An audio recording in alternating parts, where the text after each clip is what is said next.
आज ये बड़ी खुशी का अवसर है कि जो औपनिवेशिक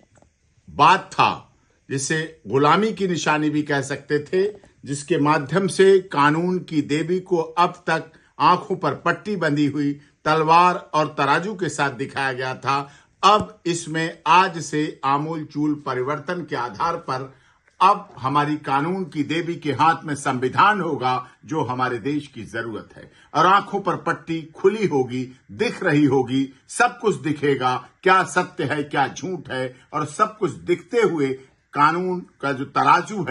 तराजू है वो तराजू सच्चाई सत्यता का न्याय कर सकेगा। और वास्तव में तब सिद्ध हो पाएगा कि सत्यासत्य मध्ये सर्वदा सत्यमेव जयते, और साथ में न्याय मम धर्म और धर्मो रक्षति रक्षिता का ये महामंत्र पूरा हो पाएगा। और अनुस्मरण दोतकम के उद्घोष के साथ ये कानून की देवी अब निश्चित तौर पर हमारे देश की न्यायपालिका के लिए, न्याय पद्धति के लिए सब कुछ सर्वथा सबको access to justice for all न्याय मिलते हुए दिखेगा। और न्याय भी संविधान के अनुसार मिलेगा, जिस संविधान की बात पर कई बार पक्ष और प्रतिपक्ष में सवाल या निशान लगते थे, अब कानून की देवी के हाथ में संविधान है और एक हाथ में तराजू है और आंखों की पट्टी हट चुकी है और खुली हुई न्याय की देवी, कानून की देवी हमें सब कुछ देख रही हैं, सब कुछ परख रही हैं, सब कुछ सुन रही हैं,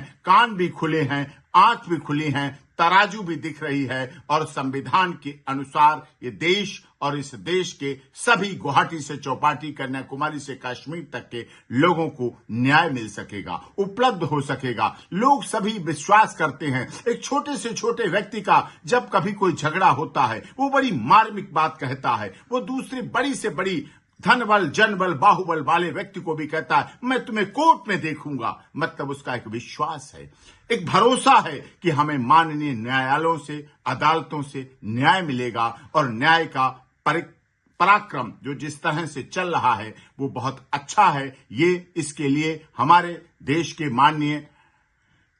chief justice of India supreme court के DY चंद्रचूड़ साहब बधाई के पात्र हैं कि 78 साल बाद ही सही, लेकिन देर से लिया गया ही सही, लेकिन निर्णय बहुत अच्छा है, बहुत अच्छा है और इस देश के सभी लोगों को खुश देगा, खुशी के साथ न्याय की पराकाष्ठा को बहुत ऊंचाई पे ले जाएगा। और जो लोग अभी तक कहते थे न्याय की देवी कानून अंधा होता है, पट्टी बंधी हुई, अब ये कहना भी खत्म होगा। कानून अंधा तब भी नहीं था, तब भी ये पट्टी इसलिए थी कि कोई धनबल, जनबल, बाहु वाला व्यक्ति अदालत पर दबाव न डाल सके, इसीलिए उस समय तलवार थी और आंखों पे पट्टी बंधी हुई।